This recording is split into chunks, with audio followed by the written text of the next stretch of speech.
Alors, aujourd'hui, on va se demander comment mobiliser une démarche centrée utilisateur pour intégrer le talent dans une organisation. Merci. Est-ce qu'il y a un peu de rhum dedans? Du pastis. Du pastis. Excusez. Démarche centrée utilisateur, 3 étapes de base. L'analyse des besoins, donc comprendre à qui on s'adresse. La conception, ça on en fait tous, on en mange tous les jours. Et l'évaluation. Et on s'est dit, mais comment on pourrait prendre ces grands principes-là tout simples, mais dans une expérience employée? Et on s'est dit, super, on va prendre des stagiaires, on va tester tout plein de choses sur eux, des bons rats de laboratoire, puis on verra ce qui leur sort, puis s'il y a du bien, on va les appliquer. Non, c'est pas vrai. Un petit peu quand même. En fait, c'est ça. Donc, ce qui s'est passé, c'est qu'on est parti d'une situation que vivent beaucoup d'entreprises au Québec, au Canada, dans le milieu occidental en général. C'est que beaucoup de grandes organisations ont de la difficulté en fait à attirer et retenir des talents dans le domaine des TI, mais aussi dans bien d'autres domaines. Radio-Canada, en fait, récemment publié un article comme quoi il y avait plus de 9000 postes à pourvoir chaque année qui n'étaient pas pourvus dans ces domaines-là. Donc là, je vois peut-être quelques personnes qui sortent leur cellulaire pour écrire à leur boss pour avoir une augmentation. Attends, je vais le faire, moi. Il paraît qu'on va être sur YouTube, donc il va le voir. On en rit, mais en fait, c'est vrai que tout ce qui est rémunération, ça fait partie de l'expérience, on ne s'en cache pas, pour tout le monde. Mais ce qu'on voit, c'est que l'expérience est beaucoup plus globale que ça. Et vu qu'on a tous maintenant, c'est un petit peu nouveau, on a une forme d'embarras du choix dans le choix de nos expériences au travail, on devient de plus en plus exigeant. Et pas seulement sur le salaire, mais vraiment sur l'expérience qu'on va vivre. Est-ce qu'on va sentir qu'on peut faire une différence dans l'expérience? Est-ce qu'on apporte une valeur? Est-ce qu'on va pouvoir grandir? C'est des questions qui nous habitent beaucoup, qu'on soit tout jeune, stagiaire, plus ou moins expérimenté ou même très senior, avec des besoins et des attentes complètement différentes. Mais on a un niveau d'exigence très important, surtout qu'on a vraiment l'embarras du choix. Le constat aussi, plus particulièrement pour Desjardins ou même les institutions financières, c'est que les jeunes étudiants, en fait, ont une perception un peu colorée, un peu déformée de la réalité. Ils ne s'imaginent pas trop dans ce genre d'entreprise et surtout, ils ne s'imaginent pas trop quel genre d'outils, de process, de technologie on peut vraiment utiliser. Et en fait, c'est très très grand. Par exemple, je parle de Desjardins que je connais mieux, mais j'imagine que d'autres institutions financières vivent la même chose. On utilise énormément de technologies récentes. Il y en a de très très anciennes, mais il y en a de très récentes. Et ça peut être vraiment trippant. Donc, à partir de ce constat, on se posait la question, comment rectifier cette situation et attirer ces talents-là? Si ça veut bien marcher, ouais, super. On s'est dit, solution magique, on va créer une escouade de stagiaires. Donc, ce qu'on a fait, au lieu de prendre des stagiaires et de les mettre séparément dans une équipe pour leur faire toutes sortes de choses que peut-être certains ne veulent pas faire, on s'est dit, on va les mettre tous ensemble, on va créer une équipe exactement comme on le ferait pour n'importe quel projet. Donc, c'était 9 stagiaires qui ont des profils assez différents, très business, très développement back-end, front-end, UX, une PO aussi qui représente le côté d'affaires, des spécialistes en assurance qualité. Vraiment, finalement, un portrait assez typique d'une équipe qui adresse un projet. On les a mis ensemble. Et pour ça, en fait, on voulait leur faire vivre une expérience bien spéciale. Et notre hypothèse de départ, c'était est-ce que la démarche centralisateur pourrait s'appliquer à ce qu'ils vont vivre? Et en fait, on est parti de là pour essayer toutes sortes de choses. Donc, en même temps, j'essaie de vous donner plein de petits trucs. Je sais que dans la salle, il y a à la fois des étudiants, des professionnels, des personnes qui gèrent des équipes. Donc, ça peut peut-être vous inspirer à différents degrés. Donc, en gros, la planif, ça s'est passé cet été, c'est tout frais. On a préparé le stage. On a eu un moment pour l'arrivée finale des stagiaires parce ça a pris quelques jours pour qu'ils arrivent. On a fait un design sprint. Pour ceux qui ne savent pas trop ce que c'est un design sprint ou l'ont juste entendu parler, on va plonger un peu là-dedans tantôt. Et ensuite, on est parti dans une démarche plus classique de sprint 0 avec 5 sprints qui se sont suivis pour livrer une SMV, solution minimalement viable, à peu près en 4 mois, 4 mois et demi. Donc, c'est une solution qui tourne et qui est multimodale en plus, multiplateforme. Pour la préparation du stage, on s'est concentré sur les besoins des étudiants, les besoins de Desjardins, puis les capacités techno. Puis vous voyez les 3 cercles qui sont là, c'est quelque chose que je crois beaucoup et que j'essaie de pousser depuis plusieurs années. C'est que quand on travaille sur une solution, une expérience, j'essaie toujours en fait de faire le meilleur compromis possible entre les besoins des utilisateurs, les besoins d'affaires et toute la capacité technologique pour le développer dans le temps et le budget qu'on a. On dirait que c'est du bon sens comme ça, mais il y a combien d'entreprises qui essayent vraiment de développer des solutions, des expériences basées sur ça? Ben, j'en vois peut-être pas tant que ça, ou alors on va s'essayer sur toutes sortes de choses. Puis si ce n'est pas du blabla, ça peut être super concret. Exemple, là j'ai l'impression de faire un cours sans rien. Ce que je fais, ce qu'on fait en équipe, c'est que ces 3 sphères-là, on va faire par exemple 3 grandes colonnes. Une colonne, en fait, besoin utilisateur, besoin d'affaires, besoin technologique. Et sur le côté gauche, en fait, en ligne, on met tous les contenus, fonctionnalités qu'on voudrait offrir, en fait, à nos utilisateurs. Et pour chacun de ces contenus, fonctionnalités-là, on va, en fait, adresser une note, une valeur à chacune de ces 3 dimensions-là. Et à la fin, on a une valeur finale qui est comme la valeur du produit, et c'est le produit qui décide ce qu'il faudrait faire en premier en fonction de ces 3 dimensions-là. Donc, ces 3 cercles-là s'appliquent de façon très, très simple et ludique dans une solution. Et en fait, ce qu'on voulait voir, c'est est-ce que ça peut s'expliquer aussi à une expérience d'employé? Est-ce que c'est aussi facile que ça? Donc, ce qu'on a fait, on a fait la même chose, la même démarche.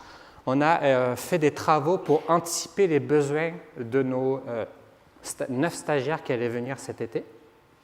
On a fait la même chose pour nos besoins d'affaires. Qu'est-ce qu'on voulait qu'ils fassent? On n'avait pas envie qu'ils fassent des photocopies. On a dit qu'ils apportent une vraie valeur pour notre entreprise en fonction de nos enjeux. On est parti des constats tantôt. Et puis, on a regardé aussi toutes nos capacités technologiques et le temps de développement. Les stages, en moyenne, c'est 4 mois.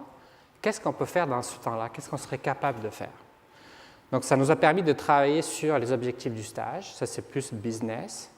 L'expérience des stagiaires, on va voir avec quel genre d'outils on a utilisé pour anticiper ça. Le travail des problématiques adressées par ces 9 stagiaires-là. Le public cible des solutions qui touchent les expériences qui allaient être créées. Ensuite, on a créé un design sprint. C'est la solution qu'on a mis en place pour les embarquer dans le projet. On a recruté des dragons.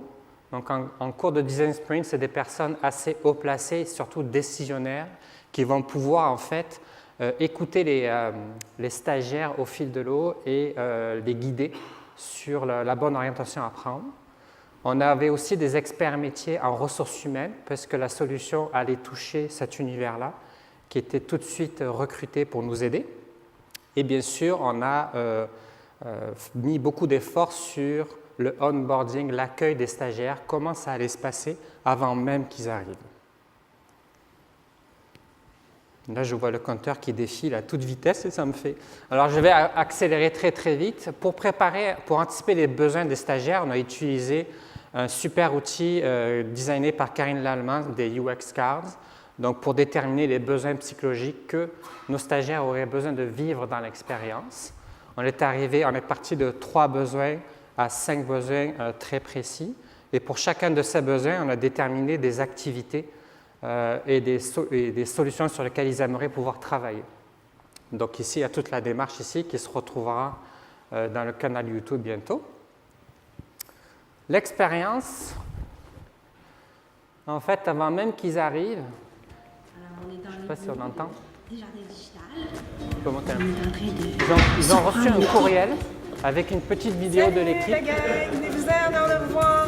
Excellent! Ça, c'est Nathalie. Hey, salut, salut! Salut! Bienvenue, tout sera prêt quand tu vas arriver. Excellent! Super! Ouais. Hey, salut! Salut les stagiaires, comment ça va? En recevant ce courrier-là, ce qu'on Excellent. essaie, c'est de faire Hey, vivre une retourne émotion travailler. de sentiment d'importance. Que, en tant que stagiaire, au travers d'une organisation de 45 000 personnes, on n'allait pas être une personne devant une photocopieuse qui ne sert à Hey, rien salut la gang. et qui ne compte pour personne.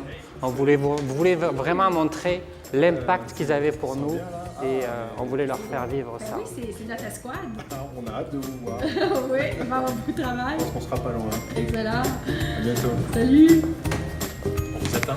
Parfait. Oui, les jeunes, amenez-vous pour amener un petit peu de L'ambiance. monde dans cette place. Excellent. On a hâte de les Donc, les voir, personnes hein. qu'on Oui. voit, c'est vraiment des personnes qui ont peut coacher l'équipe directement ou indirectement. Là, on me voit en train de préparer le design sprint qu'ils ont ok, vécu super. juste après. Je vais passer parce que ça va être un peu long. Ensuite, l'arrivée des stagiaires, pour être toujours pratico-pratique, pendant 3-4 jours, ils ont vécu en fait toutes sortes d'activités de groupe. On les a formés sur certains systèmes quand c'était nécessaire. On leur a fait faire un mini-projet pour qu'ils se fassent la main. Et puis, ils ont eu aussi des bons lunchs, des bons cafés et puis tout ça.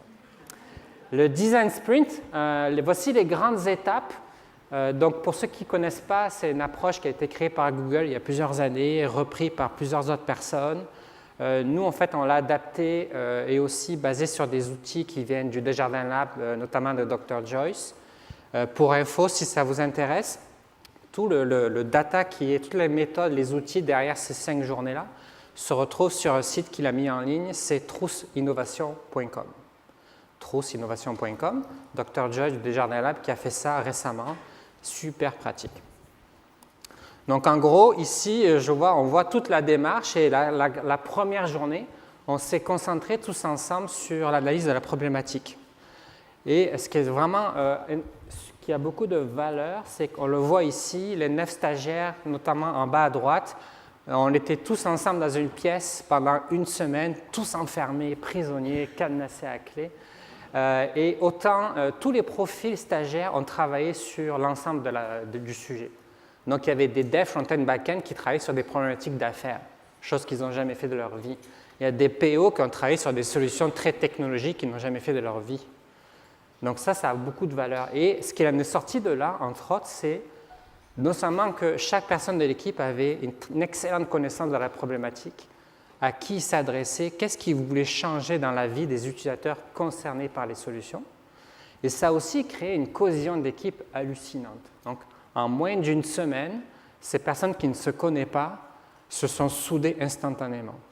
Ce que ça nous a appris, on ne s'attendait pas à un résultat aussi fort, ça nous a appris que en fait, on devrait faire ça dans beaucoup de nos équipes en interne, qu'on soit stagiaire ou qu'on ne le soit pas. En fait. Démarrer un projet avec un moment où on est une semaine enfermé à travailler sur un sujet ensemble, ça a beaucoup, beaucoup de valeur. Là, je vais essayer d'accélérer. Donc ici, on arrive au sprint 0. En sprint 0, beaucoup d'activités typiquement dans le domaine agile, beaucoup d'exercices de story mapping, d'analyse de la portée. Et encore une fois, c'est toujours tous ensemble. Il n'y a pas un type de profil qui est exclu par rapport à un autre. Et c'est beaucoup d'activités de co-création qui ont fait toute une différence. Donc, chaque personne a mené son degré de connaissance et d'expérience pour arriver à créer des solutions qui font à la fois du sens pour l'utilisateur et qui sont faciles à faire technologiquement parlant.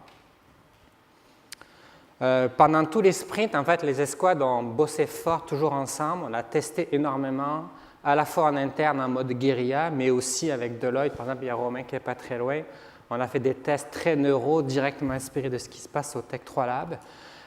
Quand ils souffraient un peu trop du eye tracking, ils allaient faire des games vidéo, des petits déj, ils ont appris à cuisiner. Bref, ils ont fait toutes sortes de trucs. Tous les midis, ils allaient faire des marches. On a fait ça pendant le design sprint, puis pendant des semaines, ils continuent à aller marcher sans que personne ne leur oblige d'aller marcher. Vraiment, ils se sont créés une cohésion incroyable. Là, les 6 moments clés de l'expérience que je viens de résumer, et puis ce que je voudrais vous montrer, c'est, parce que j'ai plus beaucoup de temps, c'est ma petite vidéo. Est-ce que c'est le stage que vous vous attendiez à avoir? Est-ce qu'on peut monter le son? On s'y attendait pas, mais c'est mieux. Ouais, c'est mieux ça, que c'est mieux on que. s'attendait. Ouais. C'est mieux que le stage que vous attendiez. Ouais. Alors, qu'est-ce que vous vous attendiez initialement? Une job de bureau. Ah oui? La continuation d'un code de quelqu'un. Ouais, c'est ça. Oui? comme faire des affaires que le monde ne veut pas faire.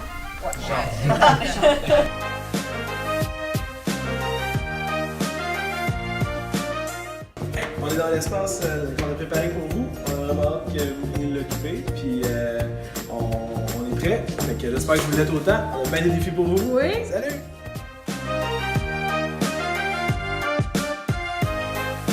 On voit ici se prépare en fait à présenter au dragon. Là, il présente au dragon en ce moment, tous ensemble dans la pièce. Donc toute la pièce, il y a plein de panneaux partout. Ils racontaient l'histoire, les insights de la recherche. Et ils ont tous présenté en fait le contenu de leurs travaux en direct devant des hauts C'est tellement responsables chez les jardins. fun que, tu sais, je veux dire, t'as pas le temps de penser à est-ce que t'es fatigué. Tu sais, t'es vraiment dans le projet. En tant qu'humain, je trouve que ça montre un peu comme si t'es passionné, tu peux genre atteindre des cieux.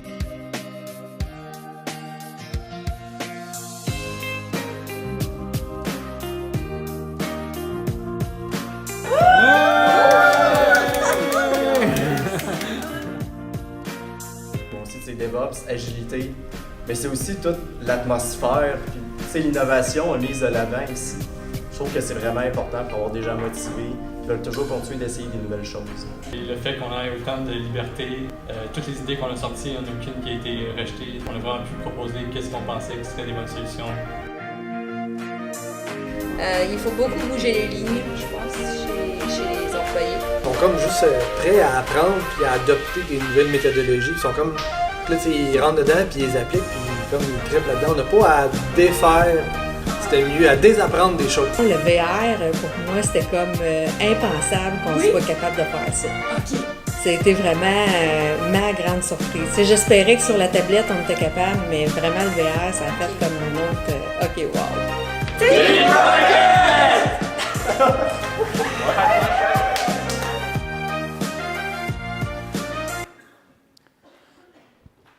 Loïc, j'ai envie de vous inviter on l'applaudit là-dessus.